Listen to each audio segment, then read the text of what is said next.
معزز خواتین و حضرات، اللہ کریم آپ کو سدا عافیت کے سائے میں رکھے۔ حضرت داؤد علیہ السلام کی قوم کے 70,000 افراد سمندر کے کنارے ایلا نامی بستی میں رہتے تھے۔ ان لوگوں کو اللہ تعالیٰ نے ہزاروں نعمتوں سے نوازا تھا، لیکن جب راحت و سکون آیا تو یہ اللہ کی عبادت سے محروم ہو گئے اور اللہ کی مخلوقات پر ظلم کرنے لگے۔ تو یوں اللہ نے انہیں خبردار کیا کہ ہفتے میں ایک دن، ہفتہ کے دن شکار نہ کیا کرو۔ اتوار سے لے کر جمعہ تک جتنا بھی شکار کرنا ہے پکڑ لو، لیکن ایک دن اللہ کی عبادت اور امن کے لیے رکھ دو۔ تو اللہ نے ان کا امتحان لینا شروع کر دیا۔ وہ اتوار سے لے کر جمعہ تک مچھلیاں پکڑنے لگتے تو مچھلیاں زیادہ مقدار میں ہاتھ نہ آتی، تو ہفتے کے دن سمندر کو دیکھتے تو ان کو بھری بھری مچھلیاں نظر آتی۔ ان میں ایک شخص نے لوگوں کو ورگلانا شروع کر دیا کہ پریشان کیوں ہوتے ہو؟ میری ترکیب پر عمل کرو، تم شکار سے کبھی محروم نہیں ہوگے۔ تو بس شیطان کے کہنے پر اس بندے نے ہفتہ کے دن کانٹا لگا کر ڈوری کو سمندر میں ڈال دیا تاکہ مچھلی اس میں اٹکے۔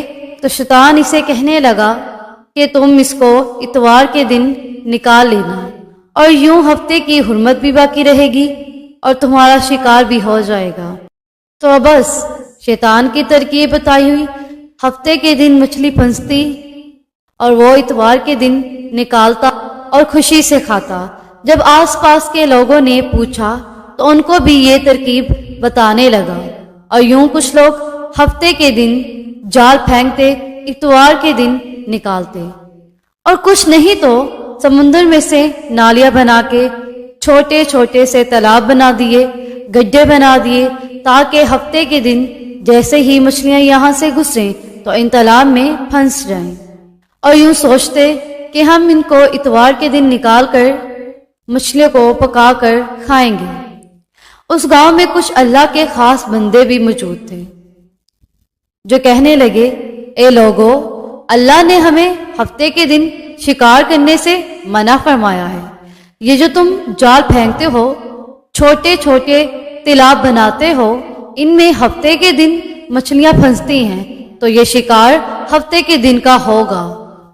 اے اللہ کے بندو، اللہ کے عذاب سے ڈرو، اللہ کی نافرمانی نہ کرو۔ وہ لوگ ان لوگوں کا مذاق اڑانے لگے، ہماری جو مرضی ہوگی ہم وہ کریں گے۔ اب ان بستی میں 3 گروہ بن گئے۔ ایک 70,000 میں وہ لوگ تھے جو ان نافرمان لوگوں کی بار بار اصلاح کرتے تھے، دوسرے وہ جو ان لوگوں سے نفرت کرتے اور خاموشی اختیار کیے ہوئے تھے، اور تیسرے وہ جو گمراہ ہو کر اللہ کی نافرمانی کرتے رہے۔ تو یوں نیک بندوں نے اس بستی کے بیچ میں سے ایک دیوار کو کھڑا کر دیا اور یہ حکم نافذ کیا کہ اللہ کی نافرمانی کرنے والے اس طرف ہو جائیں، اور ہم جو اللہ کے فرما بردار ہیں وہ اس طرف رہ جائیں۔ وہ صالح لوگ ان سے بار بار کہتے رہے، اے لوگو، جو ہم سے آنے والی پہلی قوموں پر عذاب ہوا ان سے ڈرو، اس کو یاد کرو اور اللہ کی نافرمانی نہ کرو، ورنہ تم بھی کوئی عذاب میں پڑ جاؤ گے۔ وہ سارے نافرمان جن کی تعداد تقریباً 12,000 تھی، سب ہنستے رہے، یہ تو سب کتابی باتیں ہیں، ہم پر کوئی عذاب نہیں آئے گا۔ بس جیسے ہی وہ 2 گروہ 2 حصوں میں تقسیم ہو گئے، ایک وہ جو اللہ کے فرما بردار بندے تھے جو دیوار کے اس پار تھے، اور دوسرے وہ جو نافرمان بندے تھے جو دیوار کے اس طرف تھے۔ وہ نافرمان پوری رات ہنستے رہے، مذاق اڑاتے رہے، اور اللہ کے خاص بندے دیوار کے اس طرف اللہ سے معافی مانگتے رہے۔ جیسے ہی صبح ہوئی وہ نیک صلاح انسان اٹھے، انہوں نے محسوس کیا کہ دیوار کے اس پار کسی انسان کی آواز نہیں آ رہی۔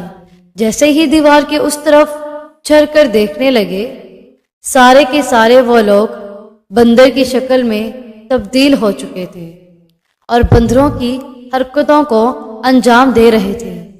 اور وہ جو سارے لوگ دیوار سے ان بندوں کو دیکھنے لگے، ان سارے لوگوں میں سے جو ان کے رشتہ دار تھے، انہوں نے ان بندوں کے کپڑوں سے اپنے اپنے رشتہ داروں کو پہچانا اور چیخ کے رونے لگے، اللہ سے معافی مانگنے لگے۔